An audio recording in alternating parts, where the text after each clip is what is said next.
This episode is brought to you by Progressive Insurance. Do you ever find yourself playing the budgeting game? Well, with the Name Your Price tool from Progressive, you can find options that fit your budget and potentially lower your bills. Try it at Progressive.com.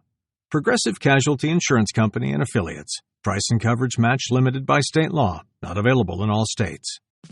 Hey, I'm running out to drop off a stack of letters and packages. Need anything shipped while I'm gone?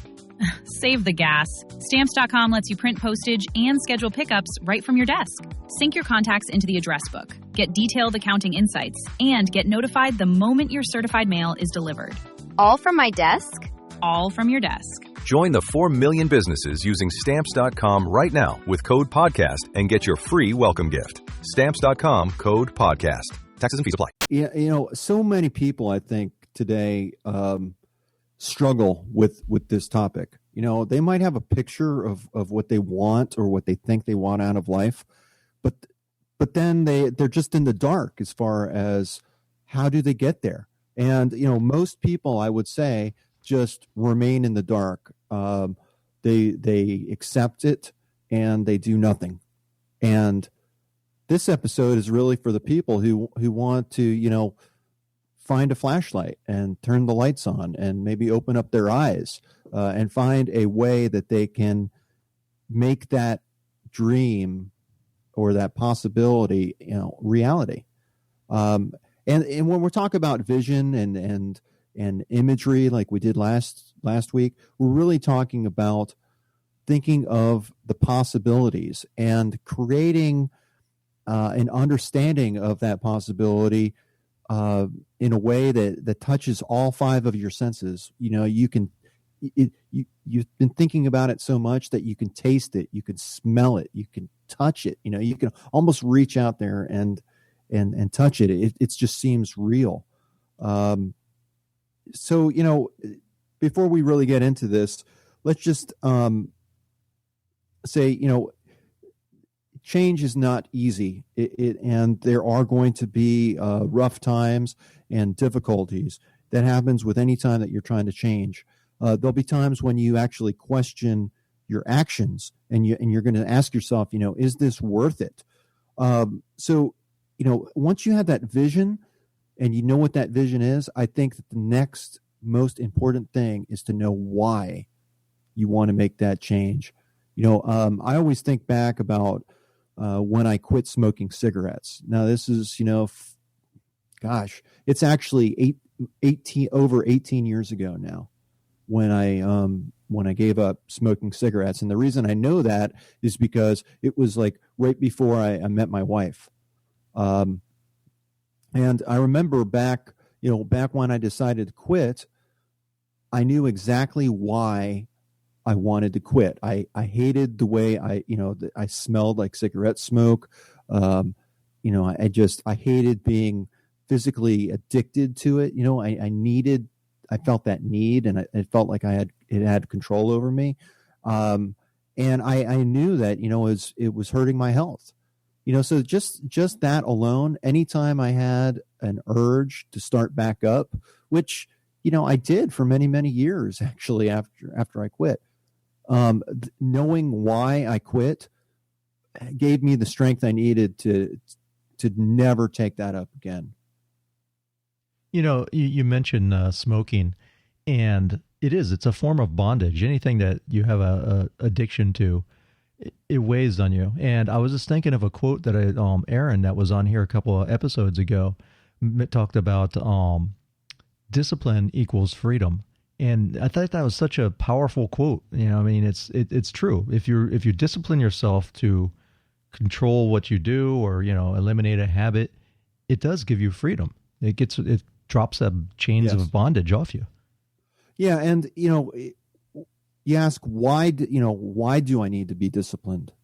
If you know why you need to be disciplined, like I gave with the smoking example, then that gives you the strength to actually be disciplined, because it's like, that I knew that if I would light up one cigarette, even now, 18 years later, I might as well just go right back to where I was before, smoking a pack of cigarettes a day. I mean, it just had that, it had that hold on me, and I will never, ever go back to that. But yeah, I agree. And, a lot of people feel like they lack discipline, and, knowing why will help you. But, I think that this episode is also to help you understand that,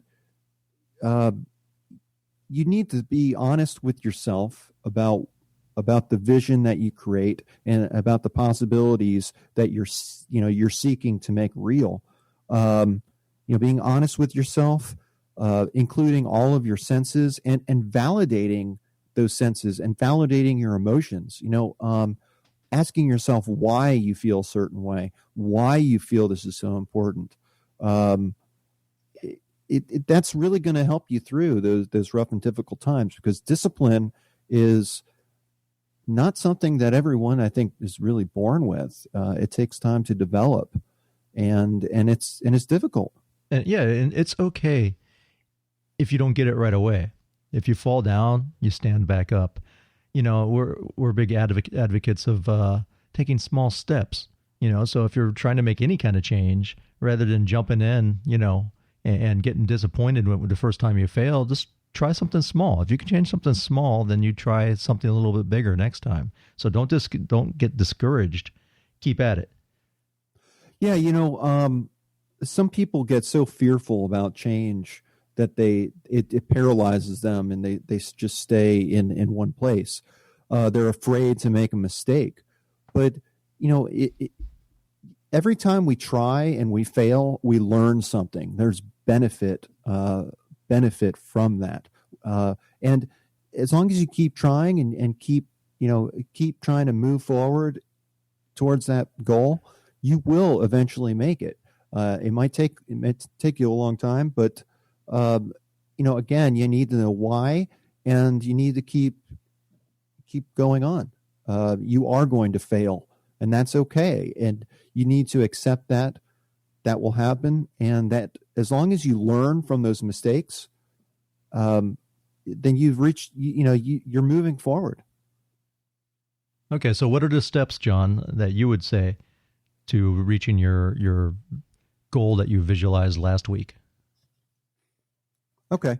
Well, first I think it all starts with the picture in your mind. We've talked about, involving all the five senses, having a good picture, being as specific as you possibly can with that vision and with that possibility that you're trying to make real. Looking at it from a long-term perspective, what do you want to do long-term? I think going back to what you said, Tommy, about, making mistakes and that it's okay to make mistakes. It's also okay to change your mind as well. Several years ago, I kept on having this feeling like I needed to go to law school. My grandfather was a lawyer, and in fact, he was state's attorney of Illinois back in the early 70s. And I just, for some reason, I was looking around, and I just felt like, maybe if I went to law school, I could have my own practice, I could be own my own business, and so forth. And the more I thought about it, and the more serious I got about that decision, the more I recognized that, law school really was not for me. It was not going to take me in the direction that I ultimately wanted to go long term. Yes, I would own my own business, but it would also take me further away from my family and my kids, and studying and devoting myself to study and devoting my time and my money and all my effort. I just wasn't willing to do that, and I thought, I need to just give that up. It's not gonna take me where I want to go. And once I did that, it's just amazing how I never really thought about it much, after that. It definitely wasn't your passion. You were doing it because it was someone else's maybe expectation or dream, or you thought it was someone else's expectation, whether it was or not. You had that in your mind that, oh, this is what I should be doing, and should. Yeah, it was a possibility. It was something I could do, and I saw it as a way of, oftentimes I think we have this idea, like a vague idea of what we want to do, but we don't look at it as a specific possibility. So law school was one situation, one circumstance that I could have tried to create to maybe get what I wanted, which was really ultimately more freedom, more control, a way to develop my own source of income, by having my own practice. But I decided that it wasn't for me, and you're right, it wasn't my passion, and I moved on, and that's good. That was a learning experience for me. I had a similar instance where originally when I went to college, my first 2 years I studied criminal justice because I was going to be a police officer, and I didn't want to become a police officer because that's really, really what I wanted to do. I wanted to be a police officer because I thought it was safe. Not physically safe, but I thought it was a safe career choice because my parents used to always say, hey, get something with a pension, and I was thinking, well, cops, they have pensions, they have, life insurance, they have health insurance, it's a steady job, you're most likely not going to get fired unless you really, really screw up. And that's why I was going down that path, not that I really had a passion for it. And, in my third year of college, I was like, you know what? I really don't want to be a cop. I'm studying all this stuff and it's really not what I want to do. And that's when I made my change into, TV and radio. Plus I think during that time, Tom, you were probably watching that TV show Cops, and you had that theme song playing in your head. Bad boys, bad boys. It was filmed down here. But, no, it was just something. Part of me, I grew up loving comic books. So, I wanted to be a superhero and so forth. And that's, you think cops, they're heroes.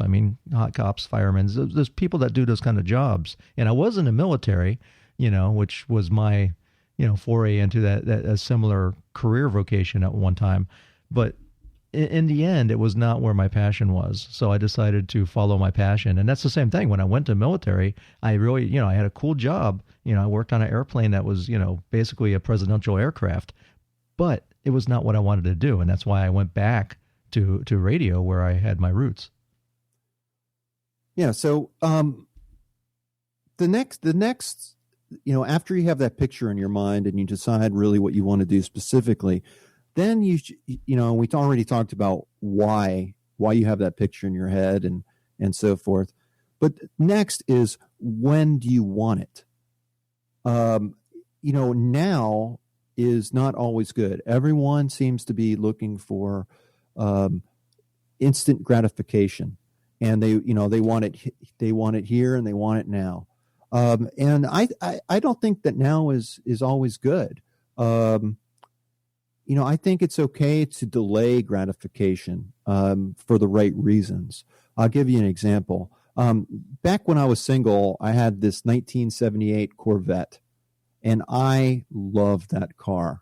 I had a great time. It was a fantastic car. It's nothing like the Corvettes today, but I just, in performance and so forth, but I loved the way it looked. And I sold it because I got into a really tight spot financially. Gas was getting to be like 79 cents a gallon. It was getting expensive to operate, and I really couldn't, I really couldn't afford it. So I sold it. I lost the car, and since that time, I've thought about getting another one. And my wife is all behind it because when she first met me, I had the Corvette. So, it's emotional for her. She would love for me to have it. She knows how much I loved it. But as I thought about, as I think about that Corvette, it's a 2-seater car and it's a lot of fun. But I have 3 kids, a wife, a dog. My kids' friends will often come along with us, and it doesn't fit my lifestyle anymore. it would be great to have that car again, but quite honestly, it's going to sit.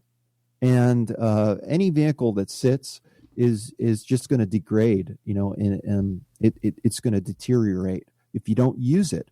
So, again, that was I've been delaying that, and I thought, you know what, there will be a time in my life when I get another Corvette, and I want to get one in the next, after I turn 50 and I've reached this financial goal that you've heard I've been working on for 9 years. Right.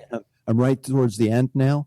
Once I reach that, then I've got the green light to, start putting some money aside to make that dream a reality.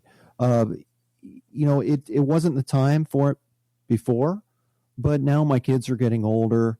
And I still need the Suburban with all this, passenger seating, but it'd be nice to have a date night car, and I probably would get more use out of it than before. So,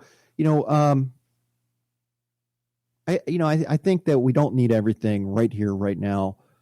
Think about when you want to accomplish something, and that also will help you plan to say, okay, you know what, I really want this, but before I let myself and put forth all the effort and the time and the resources to get it, let me maybe think about accomplishing some other goals first, and maybe even rewarding myself with like the Corvette. To me is like, it's a reward for this last 9 years of struggle and trying to pull this off and putting first things first. I think that's okay. So I have a case study, but I don't want to jump in the middle of your steps. Do you want me to do the case study now, or do you have some more steps you want to talk about? Let me just wrap this up, and I think time can be your friend in some cases. When you're planning, you're trying to plan your future. You want to live in the present, and of course you want to have a good life now, but thinking of the future is good and important. There was a study, you mentioned case study. There was a study about asking children whether they would want one cookie now or two cookies tomorrow. And It was amazing how they deferred that. That's not the case study you're going to bring up. No. But what about, and that's an easy kind of question to ask, to say, almost like, what is it, Wimpy from Popeye? I will gladly give you a hamburger tomorrow for a hamburger today. Yes, that's Wimpy. But, that's an easy answer. But when you start asking yourself about really long-term goals, like a year from now or 2 years or 3 years or 10 years, that gets more difficult, because you're basically asking, what, are you willing to say that you won't have any cookies for a year, but then after that year, you could have all the cookies that you would ever want for the rest of your life? That's a lot more difficult question to ask yourself. The last part that I had of this is, and the next part of the steps is to break it down into smaller goals and what you want out of life. The longer it takes you to achieve something, the more difficult it's going to be, because life is going to throw things at you, which will throw you off course. And so make sure that you can make small steps in a smaller amount of time. Make sure they're achievable. And with each time you achieve a short-term goal, you're actually building upon every goal before then. It's going to give you a lot more confidence in reaching your long-term goals if you can break it into smaller chunks. Think about it this way. When people enter college, they follow a certain curriculum. They know they have a structure in place that says, if you take this class, then you take that class, then you take this class and you jump over this hurdle, and then you rub your head two times, and you jump around and rub your belly. They tell you exactly what you need to do, but you know that if you do all that and jump through the hurdles that they set forth, at the end you're going to have a degree. So break it down into smaller steps. Know why you're doing it. Have a purpose, and you're going to get there. You're going to make it a reality. Absolutely. So what I wanted to talk about, John, was, this is a case study. This is a personal case study with my wife, Jennifer. Okay, because I think that it's easy for people to kind of understand when they see someone else going through the motions. And this is not from cradle to the grave. This is her trying to find her journey. And I think that a lot of people that are going to be listening to this podcast are probably in a similar situation. They have an idea maybe to what they want to do, but maybe they don't have it all mapped out yet, and that's where Jennifer, my wife, is in. So she loves jujitsu, right? And so basically what I'm saying is you need to discover what makes you happy. And for Jennifer, it's jujitsu. She loves training jujitsu. She loves being at the gym. She loves talking to the people, and that's her passion. Now, she has a professional job as a development director, and, obviously she makes a lot more money doing that than she can doing jiu-jitsu. But down the line, she wants to do jiu-jitsu as a possible career choice or living, So there's different avenues and there's different ways. You can be a coach. You can have your own school. You could have your own show about jiu-jitsu or whatever it might be. But she doesn't have that final destination mapped out yet. She's trying to figure that out. So in the meantime, she's trying to take steps that will help her achieve what it is that she wants to do. So basically, if you're in the same situation, you can kind of look at what are you good at, right? What is it that people ask you, hey, you're really good. Like in me, I for myself, and my family is always asking me to do technical stuff because that's what I am. I'm an engineer. But if they have a computer problem, a TV problem, no matter what it is, a phone, ask Tom, and no matter what party I go to, I always get asked. I'm the guy that they ask to fix stuff. It's like, hey, by the way, I got this computer or I got this problem or my phone doesn't connect with the Bluetooth, and so you have to discover what it is that people are asking for. And you can even use a SWOT analysis. We've talked about this, and you can download one off swiftkickinass.com. If you trade an email for our membership site, there's one in there. And basically it's identifying your strengths, your weaknesses, and your opportunities, and your threats, right? Is that what it is, Yep. John? Yep, so, that's exactly it. Without going too deep in that, if you can just find out what it is and match up what you're good at doing and what makes you happy, or what people would actually maybe pay you for, that's a good way to start. So Jennifer's always, people are always coming up to her because she also does CrossFit, and, a lot of women her age, because she's 45 years old. So, she does not look 45 years old, and it's because of the training she does. But a lot of women will come up and say, what do you eat? Or you must not like, you don't want any of this chocolate because you don't eat that way. And Jen's like, are you crazy? I love chocolate. And it's more, she has so many people that come up to her and ask her about training. So she's taking that and trying to mold it into something, And another suggestion, which I would say, is get a mentor or a coach. And so Jennifer's decided to take this path with jiu-jitsu, right? So she's talked to our coach and told her, say, look, I really am interested in the field of doing something with Brazilian jiu-jitsu. So, but I've never coached. I'm not confident. What can I do? She has a brown belt. She's almost to a black belt level. And one day she's going to be there without a doubt. But so he's taken her, and every time we have a new white belt come in, he has her work with them.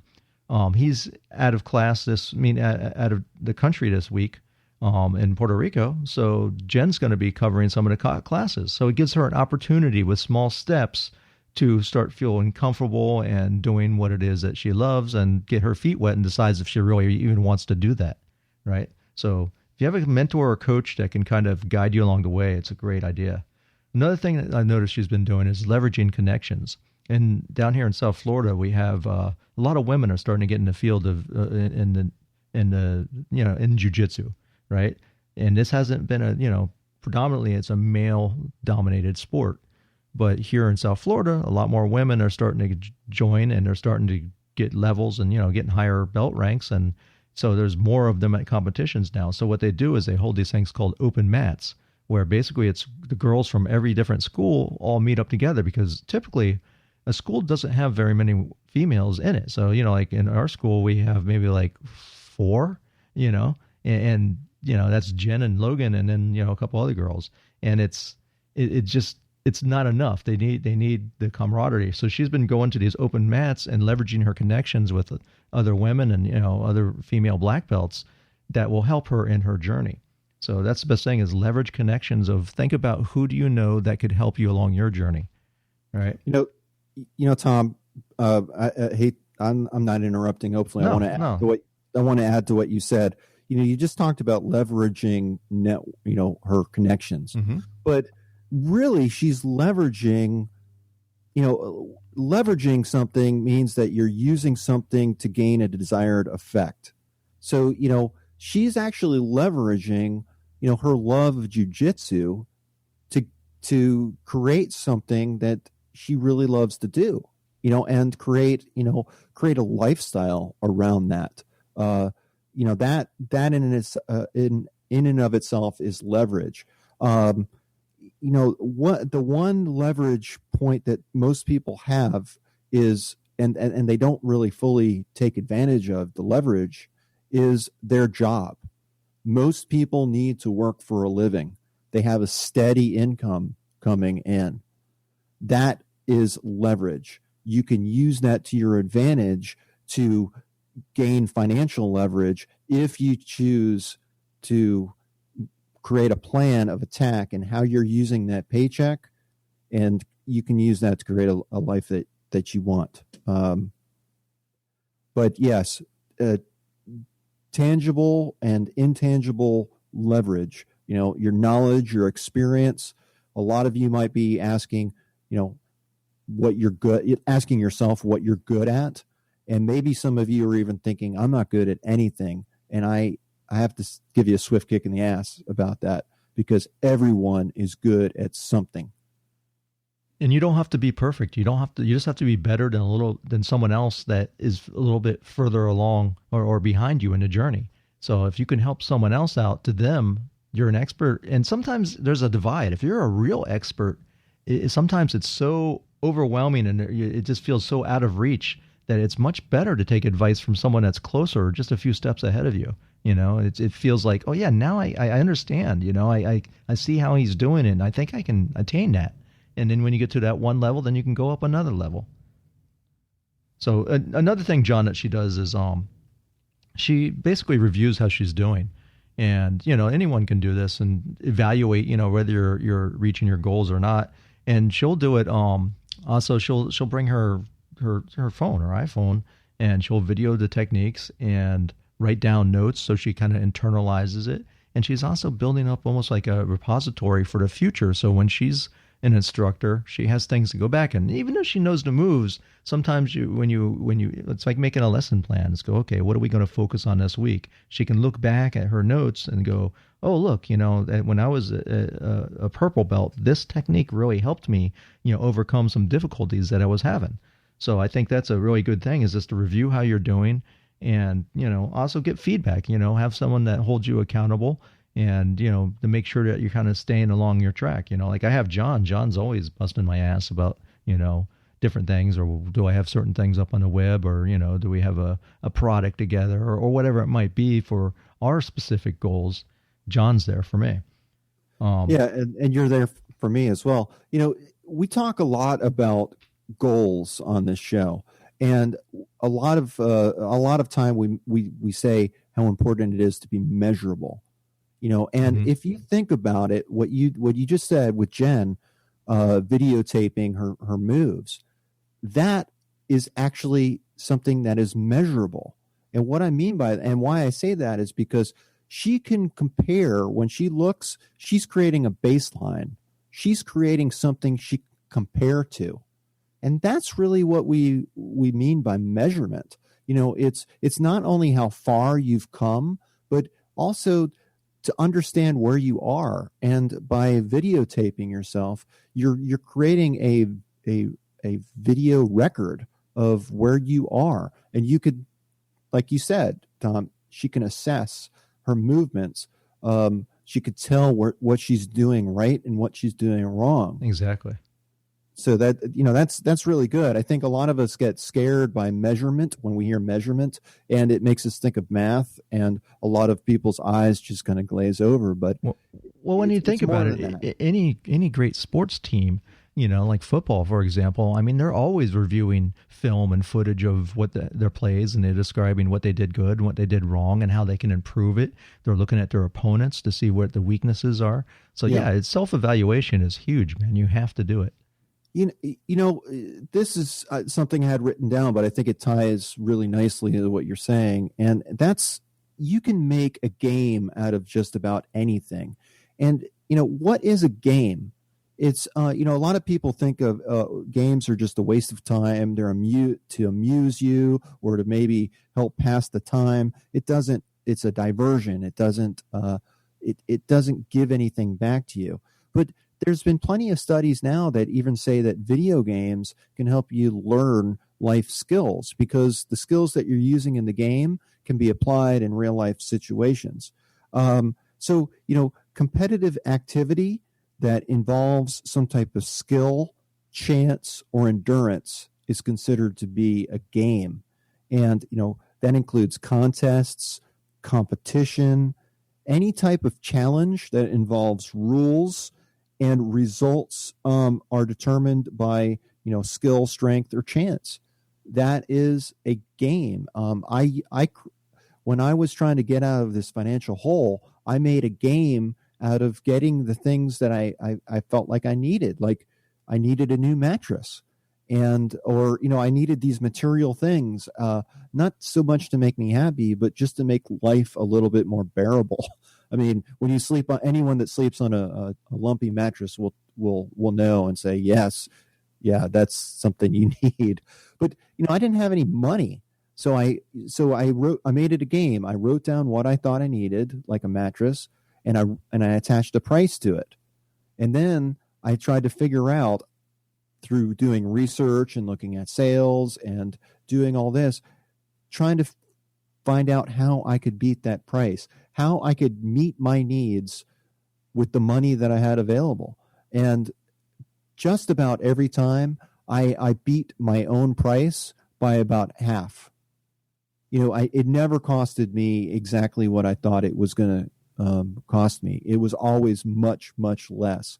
So I was kind of psyching myself out before, because I had this dollar amount in my head, and the reality was not, it didn't equal. Well, it's funny. It's funny that you talk about games and challenging yourself, because that's exactly where I was heading with Jennifer's next step, which was challenging yourself to do something that excites you or scares you. And that's what she's doing. She's going out to the Worlds this summer. She's going to go compete in, one of the largest jiu-jitsu tournaments around. And it's given her an opportunity to be able to compete against women that are her age and her rank, and give her, because right now a lot of times she fights younger women because there's not a lot of women competing, so they can't divide up their classes. So say if I compete, when I go to compete, they say, okay, you're purple belt, you're a man, that's over 45, so you fall into senior level 3. So I'm going to be fighting, and I'm a lightweight. So I fight guys that, go from 155 to 165, right? So it's an even match. In Jen's case, they don't always have an even match. So she might have to fight, oftentimes she's fighting girls that are in their 20s. So that right there is an advantage for the other girl, because she's got youth on her side. And, and sometimes you got no one in your weight category, so you have to fight up a weight category. So you're fighting someone that's bigger and stronger than you. So, it's a great opportunity for her, and also to test herself, against people from all over the world. It's an international competition. The other thing is, it's narrowing your focus and, trying to specialize maybe in a certain area or niche or whatever it is that you're doing, find out what you're really good at, or maybe you can have an edge in.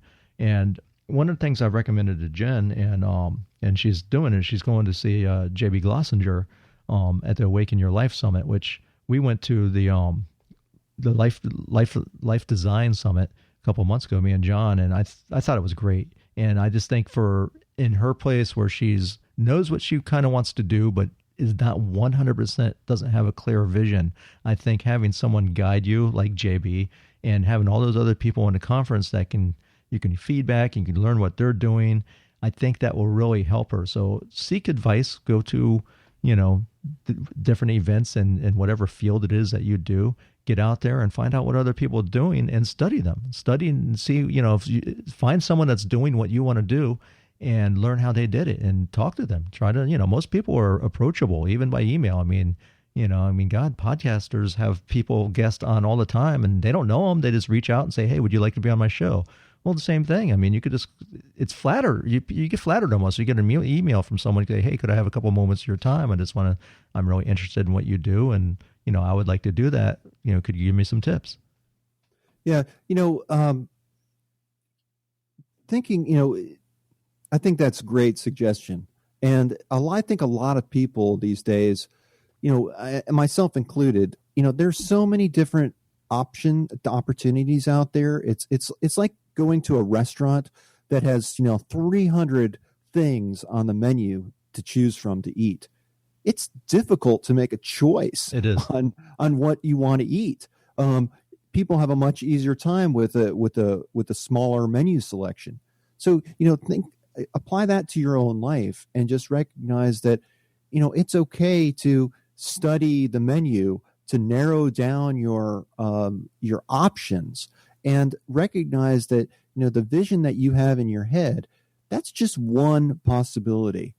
There are countless possibilities that you have, and you can narrow that focus down, like Tom said. You can get very specific. So if you have a general idea, you can get more specific and narrow that down over time. And eventually, like Tom said, there's many ways you can do that. You can reach out to people. I have written down that you can delegate things. Like, say if you're trying to accomplish something and you just don't have the time. I'm probably very guilty that I always try to do everything myself. But I've learned throughout the years that my time is worth money, because if I spend my time doing something that I don't do very well, it's going to take me longer. The results aren't going to be as good, and I may or may not save money. It might actually cost me more money if I try to do something that I don't know how to do. I always think of an old Bill Cosby episode where he was trying to fix his plumbing. Yeah. And, in that show, he was a doctor. So here's a doctor trying to fix his plumbing, and everything goes crazy, and he has water spraying out all over the place, and he needs to have a plumber come fix it anyways. So, as a doctor, he was making bank, so he really had the money to hire someone. He was just stubborn and wanted to do it himself. It's pride, I think. It's feeling like, oh, I don't need anybody, but we all need people. And if you remember our episode on the 7 deadly sins, pride is the main sin, which all other sins stem from. Yeah. So, think about how your time is best spent. I could work on my car if I want to, and I know enough to be dangerous in that area. But, if I'm changing my oil, it's a lot easier, a lot cheaper, and a better use of my time to have somebody to do that, or take it to a mechanic to do the specialized work, when I can spend my time doing something else that's more important to me. So it's again, decide, those type of decisions are really up to you. But we all have limited time to do things. So, you're best able to determine where to put your time. Going back to that thought too about, time being our friend and kind of delayed gratification, and saying, you know what, I'm not going to get this right now, but I don't need it right now. And I'm going to I'm going to get it sometime in the future. I hope, and I'm going to keep working my way to that. You can also ask yourself, what happens if you do nothing? There's an opportunity cost in any decision that we make, whether we go for it, whether we don't go for it. There's a cost to doing it. There's a cost to not doing it. So think about that in your decisions, because a lot of the times we want to jump on something and we feel like that opportunity is going to be lost if we don't do it. Do it. Like if you walk onto a car lot, a place where they sell cars, that salesman is going to want to sell you a car, and they're not going to be happy unless you drive out of there in something new. But the people who really get the good deals are the ones who say, you know what, I'd like to have a car right now, but I don't need it. And I'm going to walk away because you're not giving me a good deal. They've made a choice, and they recognize that there's no, that opportunity is going to come up again. And if they can get a better deal, then they get a better deal, and they're going to be much happier in the long run.